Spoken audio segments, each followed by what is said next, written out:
Aaron Donald, man, he's a force, and he's someone that we added quickly at late in this film room preparation because we were getting questions about how do you handle Aaron Donald. Well, you got to keep him off balance, and it's not easy to do whether you're talking from the run or pass sense. So, what are your thoughts on Donald, and what are you expecting the Bills to do as far as keeping him off balance, and how they can do that, technically? Yeah. For me, it starts with what type of fronts the Rams are going to use. With no Sebastian Joseph Day, I wonder, do we see, with no Sebastian Joseph Day and no Von Miller, do we see more 4-down fronts? Do we see less bare front and less tight front and less 4-eye alignments? Do we see more Aaron Donald as a traditional 3-tech and a 4-down alignment? I think that's where it starts with. And then from there, it's, okay, where are we sliding? How are we providing help? Are we going with a half slide? Where's the running back lining up? I think at this point, there's still questions on the interior of the Bills' offensive line, which is mainly where Donald's going to work, not with Mitch Morse, but how does Roger Saffold hold up? How does Ryan Bates hold up? Until you have a known quantity there, I think you have to provide whoever's blocking Aaron Donald some kind of help, and then you take your oh, yeah, that's also a good point. No That's Bobby a good Wagner point. there, yeah. But I don't know if that's a positive or negative when we're talking the passing game, because I he was gonna say, hasn't been the best player in coverage.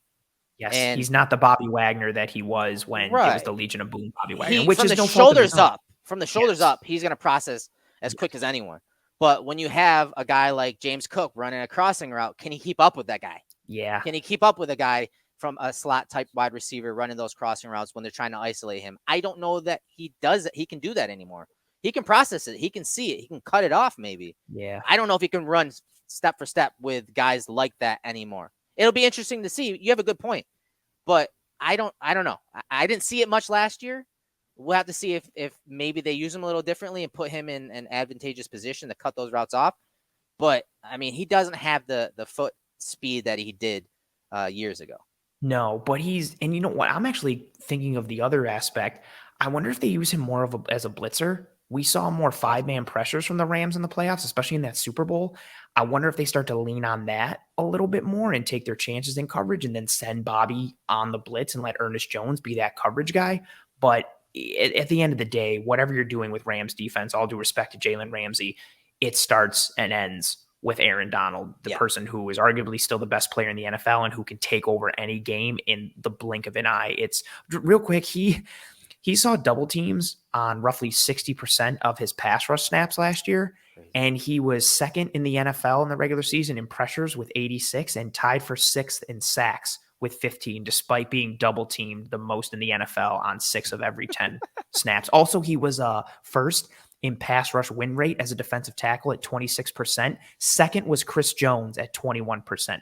So one out of every 4 pass rush snaps, he was beating his man within 2.5 seconds. He's a force and a monster, and he dual wields helmets and will hit people with them, which is also scary. That's very intimidating. It's So we're going to take a look at a few plays really quickly on Aaron Donald and what the Bills did primarily against them a few years ago. And let's keep in mind here, let's add a little context to this.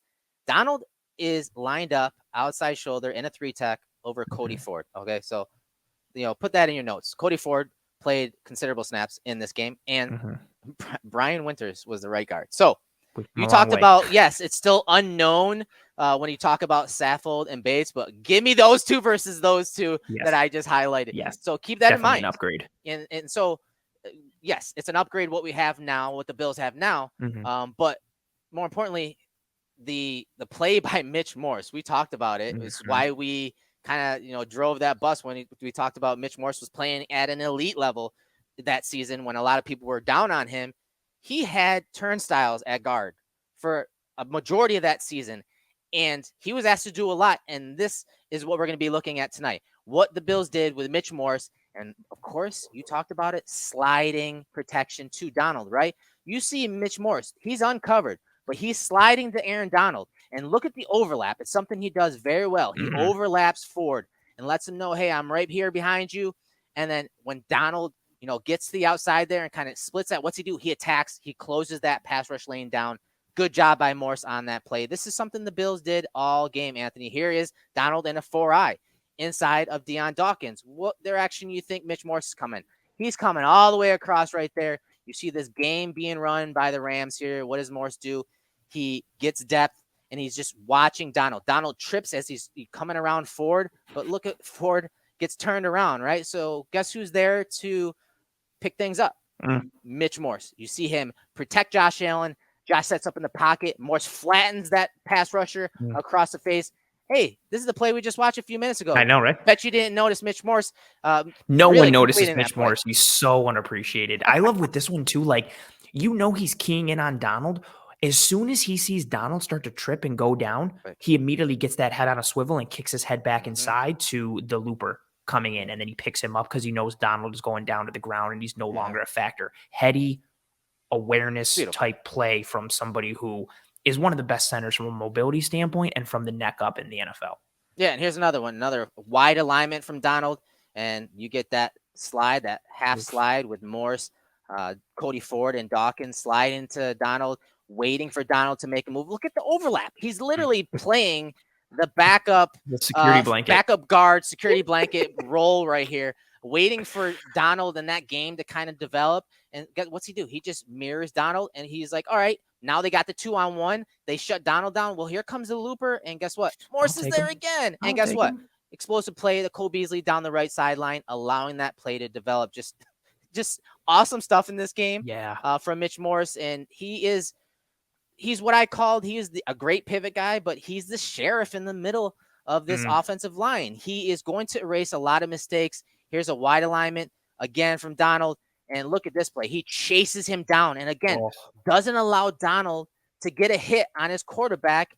And you get the completion late in the game to Cole Beasley over the middle. Anthony, like time and time again, the Bills slid protection to Cody Ford, but more importantly, to where Aaron Donald was setting up. And, it's very difficult. Let's talk about that, Anthony. It's very difficult to run double teams on an interior defensive lineman. It's very difficult because you got to think about the offensive line and pass protection as a unit. It's not just one-on-one a lot of times, unless it's like a 5-man front and you have 5-0 protection. Yeah. So getting a double team on an interior defensive lineman is very difficult, especially when they line them up wide. They run these loops in games. Like, it's very difficult to get a double on a guy, but they did it in many ways by overlapping Morse to whatever side Aaron Donald was rushing. Yeah, they had a good game plan and they executed. And I think this is a credit to, you have to be sound in your pass protection rules, knowing what your rules are. If A happens, we do B. If Z happens, we do W, so on and so forth. And you have to continuously be able to bang that drum and be able to execute. And what's nice in this game is, and this is also something we've seen in this preseason. We saw it against the Broncos.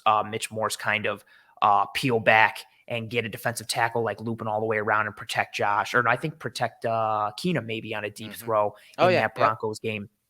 His awareness is just next level. And this is something I think, again, you're going to have to see. You can't leave Aaron Donald one-on-one. You have to slide the protection. And this half-man, like half-slide type of protection rule is kind of what you're going to see. You're going to have to slide to him because that double team has to be there. But exactly your point, like, it's not as easy as double teaming an edge. It's not just like, okay, well, let's put a tight end next to the tackle. We'll put the running back over there. We could chip him. We can give him some extra help. Like, because also you potentially, because it's simple resource allocation. If you're allocating resources to one, that reduces the resources you can allocate to another. You potentially open yourself up for other vulnerabilities, other offensive linemen who are in these one-on-one scenarios. This means Spencer Brown or Quessenberry or Ryan Bates in this scenario. If you're looking on that right side, they're going to be on one-on-one scenarios. Yes. Can they handle their blocks? Also, if the Rams bring a delayed blitz on here, can Josh Allen beat that blitzer and get that ball out? Aaron Donald is just this giant gravitational force where he's like Rome, like where all roads lead to Aaron Donald and come from Aaron Donald. Like, look at the slide here. Like, everyone is concerned.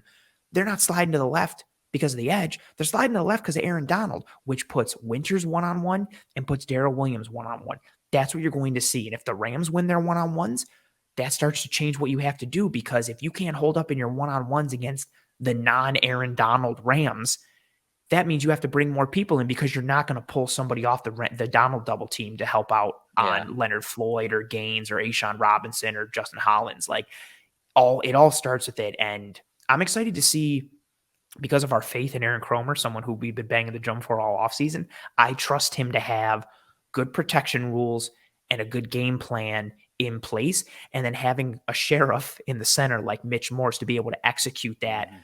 I trust that game plan to come through. And also, let's talk about too, like, how freeing is that for Josh Allen to have somebody who's that cerebral as your center to know that he's helping you in those protections? And granted, Josh Allen's an eraser and does a lot of great things with his pocket presence, but it's nice to have that extra layer of stability up front from a mental standpoint when you have a horse like Aaron Donald up front. Yeah, and I'm going to pull it together here. This is the final clip. You talked about the slide. You see this wide alignment. Yep. The offensive line has to be on alert. They know something's coming, and that's why you see all four, slide to the left here.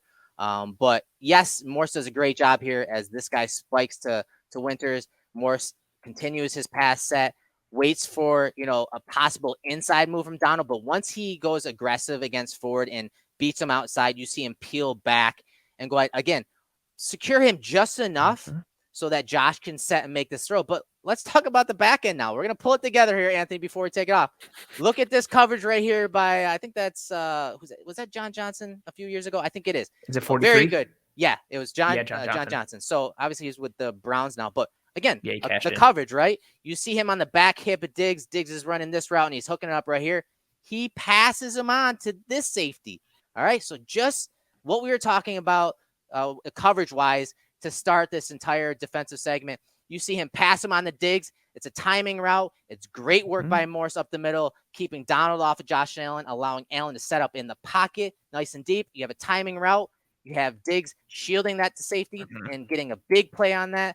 So just awesome stuff up front, but you're also seeing the scheme play out on the back end with Diggs beating that coverage that in that gray area and a timing type concept and route. Man, I don't know if you guys aren't excited. I hope that made you excited because these are the chess matches that we're going to see Thursday night, and I cannot freaking wait.